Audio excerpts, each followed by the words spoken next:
네, 두 번째 중단원 이어서 가겠습니다. 바로 그 전 중단원에서는 컴퓨팅 시스템이 무엇인지 배웠고, 그리고 실제 사용 사례들, 컴퓨팅 시스템이 일상에서 어디에 편리하게 쓰이고 있는지도 살펴봤고, 그리고 컴퓨팅 시스템이 무엇으로 이루어져 있는지, 하드웨어, 소프트웨어, 그리고 하드웨어 중에는 뭐 입력장치, 출력장치, 뭐 처리장치, 기억장치, 소프트웨어는 시스템 소프트웨어, 응용 소프트웨어 이렇게 이루어져 있다는 걸 배웠는데, 이제 두 번째 중단원에서는 컴퓨팅 시스템의 작동 원리, 그러니까 컴퓨팅 시스템이 업무를 어떤 식으로 어떤 순서로 주로 처리하게 되는지 사이클을 한번 배워볼게요. 컴퓨터의 작업 패턴은 어떻게 될까요? 이제 작업 습관이라고 생각하시면 좋을 것 같아요. 우리 친구들은 어떻게 작업 패턴이 이루어지나요? 하루 일과를 한번 생각을 해볼까요? 아침에 일어나서 세수하고 이빨 닦고 밥 먹고 가방 싸고 등교하고 학교 가서 수업 듣고 복습하고 집에 와서 옷 벗고 뭐 자기 전에 샤워하고 뭐 잠에 들죠. 그런 것처럼 컴퓨터의 작업 패턴이 존재합니다. 한번 계속 이어가 볼게요. 그 전에 쏟아놓은 목표에 대해서 한 번만 읽고 지나갑시다. 1번 생활 속에서 사용하는 다양한 컴퓨팅 시스템의 작동 원리를 이해할 수 있다. 2번 하드웨어와 소프트웨어와의 관계를 설명할 수 있다. 자, 아까 도입부에서 말했듯이 학생 중학생이든 뭐 고등학생이든 생활 패턴이 어떻게 이루어질까요? 우선 뭐 기상, 준비, 등교, 수업, 수업 끝, 학교, 집 도착, 취침 이렇게 나눠봤어요. 그것처럼 컴퓨터는 어떻게 이루어지냐면요. 컴퓨터 똑같아요. 전원을 연결하죠. 우리 코드를 딱 꼽아요. 그 다음에 버튼 눌러서 이제 윈도우를 시작하는 중 이렇게 뜨죠. 그러면 이제 컴퓨터가 정상적으로 켜졌을 때 뭐 우리가 하려고 했던 뭐 과제를 하거나 게임을 하거나 하는데 이제 선생님은 뭔가 글을 쓰고 싶어서 워드를 클릭했다고 할게요. 워드 클릭해서 막 썼어요. 소설을 막 썼다가 이거 그냥 끄면 어떻게 해요? 다 날아가죠. 왜냐면 램 소프트웨어 아까 랜덤 액세스 메모리 같은 경우에는 껐다 키면 지워진다고 했잖아요. 그래서 어떻게 해야 돼요? 저장 버튼을 눌러서 영구적으로 보관할 수 있도록 작업 결과를 저장하는 절차를 거칩니다. 그리고 나서 저장 정상적으로 완료됐으면 끄고 끈 다음에 컴퓨터도 꺼야 되죠. 아까는 워드를 응용 소프트웨어를 껐다면은 지금은 그 컴퓨터 자체를 끕니다. 시작, 뭐 종료, 확인 이렇게 끄면은 이제 뜨드드드 하면서 이제 컴퓨터를 종료 중입니다. 다가 컴퓨터까지 아름답게 꺼지면 그때 코드를 뽑아서 전원을 해제하죠. 그래서 그거를 선생님이 이 학생의 생활 패턴과 이해하기 쉽게 비교해봤어요. 이제 학생의 하루 일과와 컴퓨팅 시스템을 선생님이 비교하면서 설명해 줄게요. 뭔가 이해하기 쉽게. 이제 학생 여러분들이 일어나면 기상을 하면은 학교 가려고 준비를 하죠. 준비할 때 어떻게 해요? 교복도 입고 가방도 점검하죠.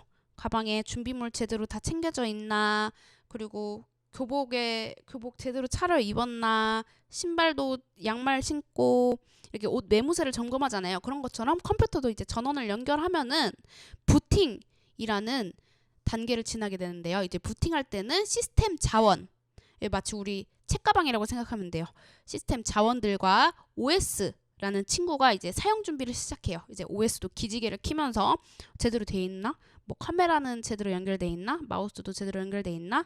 그러다가 이제 친구들은 준비 다 하고 등교하고 수업하잖아요. 그래서 수업에서 어떻게 해요? 읽기하고 계산하고 토론하고 선생님 말씀 듣고 이러잖아요. 그런 것처럼 이제 부팅이 모두 완료됐어요. 그럼 이제 사용자가 응용 소프트웨어를 실행하겠죠. 우리 같은 경우는 아까처럼 워드를 클릭했어요. 따닥 클릭을 하면은 이제 워드 창이 켜지겠죠. 그러면서 어떻게 해요? 이제 사용자가 뭘 이렇게 쓰거나 뭔가 그림을 넣거나 이런 여러 가지 작업들을 할 때 CPU, 그 중앙 처리 장치, 열심히 일하는 CPU라는 친구는 램이라는 그 메모리에 있는 자료와 프로그램을 처리해요. 이제 램은 뭐로 비유하면 쉽냐면 우리 친구들 이제 학교에서 책상 위에서 뭔가 노트도 있고 교과서도 있고 뭔가 쓰기도 하고 지우기도 하고 이러잖아요. 계산도 하고 그런 것처럼 그냥 램 또한 메모리이자 하나의 그 작업 환경, 작업 책상이라고 생각하시면 쉬울게요. 이제 수업이 끝났어요. 우리 친구들 그러면 수업 내용을 어떻게 해요? 노트 필기 마무리하죠. 이제 선생님들이 자 반장 인사하자 하고 이제 칠판에 다 필기돼 있는 거 쉬는 시간에 다 옮겨 적잖아요. 그런 것처럼 이제 컴퓨터도 이제 사용자가 모두 중간에 이제 결과물을 내면은 그때그때 저장을 하게 돼요. 작업 결과를 저장하게 되죠. 처리 결과를 이제 램, 그 작업 책상에서 보조기억 장치, 이때 보조기억 장치 뭐라고 생각하면 쉽냐면 노트라고 생각을 할게요. 우리 노트나 파일 이런 거 서류 문서 따로 보관하잖아요. 그런 것처럼 이제 컴퓨터도 다 이렇게 베껴 쓰는 거예요. 사용자가 이런 일을 여기까지 했구나 라고. 그래서 이제 친구들은 이제 수업 끝나면 하교하죠.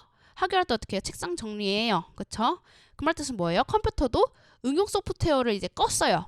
이제 학교 종이 땡땡땡 하면서 이제 응용 소프트웨어도 꺼지는 거죠. 그러면은 이제 노트 닫고 뭐 책도 다시 가방에 넣고 하는 거죠. 그런 것처럼 사용자 프로그램 교과서 같은 게 이제 램 책상에서 사라지는 거예요. 아, 그렇구나. 그래서 이제 친구들 학교에서 집 도착하면 어떻게 해요? 가방도 내려놓고 교복도 다시 일상복으로 갈아입고 이렇게 하잖아요. 그런 것처럼 이제 컴퓨터도 이제 OS가 종료되고 대기 상태로 들어가게 되면은 모든 프로그램, 책들이랑 가방이랑 뭐 이런 게 OS가 또 램에서 또 사라지는 거예요. 이제 취침, 잠에 들죠. 그런 것처럼 컴퓨터도 어떻게 돼요? 이제 코드를 해제하고 뭐 전원을 끄거나 이렇게 하면은 전원이 종료되면서 컴퓨터도 기진맥진 바로 침대에 쓰러지게 됩니다. 이렇게 컴퓨팅 시스템 작동 원리를 크게 1번 전원 연결, 2번 부팅 OS 시작, 3번 응용 소프트웨어 실행, 4번 작업 결과 저장, 5번 응용 소프트웨어 종료, 6번 OS 종료 대기 상태, 7번 전원 해제로 정리를 해봤는데요. 2주차도 조금 추상적인 것 같아서 선생님이 내비게이션으로 실생활에서 예시를 한번 들어보면서 하드웨어와 소프트웨어가 이 과정 중에서 어떻게 서로 상호작용을 하는지 한번 알아볼게요. 우선 전원을 연결한다고 했어요. 새로운 시작 하면서 켜지겠죠. 이제 내비게이션에서 부팅을 하게 돼요.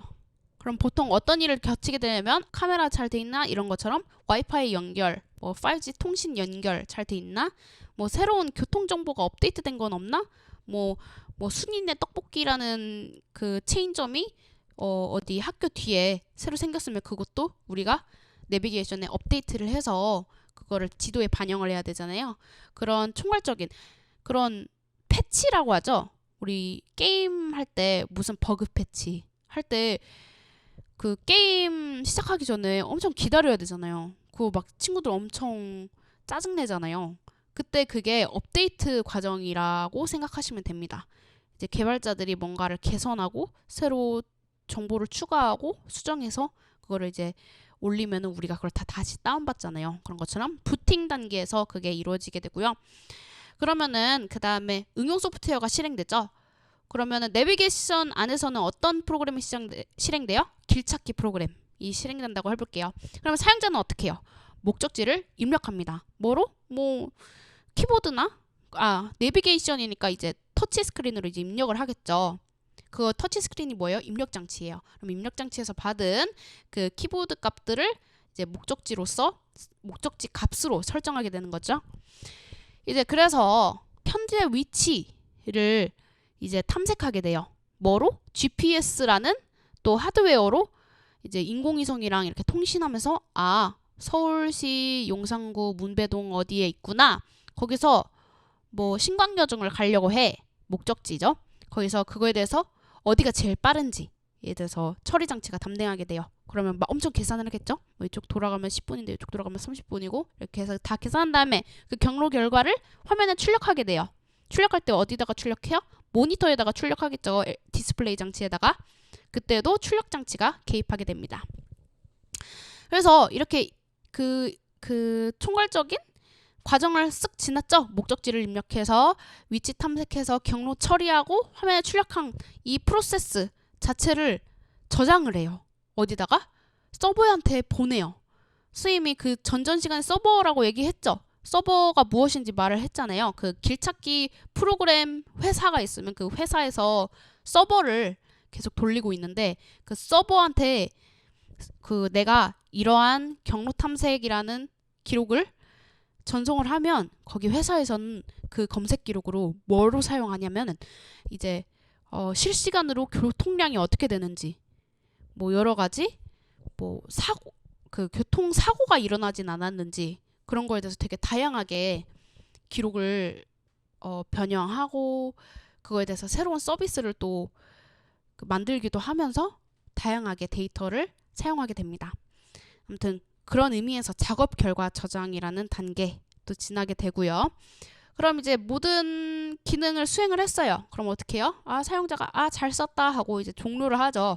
응용 소프트웨어 X 버튼 딱 눌러요. 그러면 사용자 프로그램이 램에서 뿅 사라지고, 그러면 이제 마지막으로 전원 버튼, 전원 딸깍 누르면 이제 내비게이션도 종료가 되고, 길찾기 프로그램 종료, 자동차 시스템 종료 되면서 정상적으로 내비게이션 하드웨어 소프트웨어가 끝나게 됩니다. 이렇게 하드웨어와 소프트웨어의 관계도 살펴봤는데요. 결국 컴퓨팅 시스템은 뭐예요? 소프트웨어와 하드웨어 간의 활발한 상호작용으로 나타나는 그 기능 수행 작업이라고 할 수 있어요. 참고로 사용자가 원하는 작업을 수행하기 위해서 이제 해당 명령을 직접 수행하는 응용 소프트웨어는 뭐를 또 이용을 하냐면 시스템 소프트웨어를 이용하는 거예요. 그쵸? 그 전에 얘기했듯이 응용 소프트웨어는 되게 심화 능력이고 되게 부가적인 능력이면 시스템 소프트웨어는 되게 기초적인 능력이잖아요. 그래서 응용 소프트웨어가 시스템 소프트웨어를 사용을 하고, 그럼 시스템 소프트웨어는 어떻게 해요? 하드웨어를 또 사용을 해요. 그런 식으로 이렇게 연쇄적으로 일어나면서 결국에는 소프트웨어와 하드웨어 간에서 그 기능을 수행하게 됩니다. 이렇게 컴퓨팅 시스템의 작동 원리를 살펴봤는데요. 마무리하는 김에 한번 쭉 읽어볼게요. 1번, 컴퓨팅 시스템은 소프트웨어와 하드웨어가 유기적으로 결합되어 있다. 2번, 전원을 켜면 하드웨어를 검사하고 OS를 실행하는 부팅 단계를 실행한다. 3번, 입력 장치로 명령과 자료가 전달되면 처리 장치에서 필요한 계산을 수행하여 출력 장치를 통해 사용자에게 결과를 보여준다. 네, 여기까지 잘 정리했고요. 다음 시간에는 컴퓨팅 시스템의 두 번째 중단원 피지컬 컴퓨팅을 나아가 보도록 하겠습니다.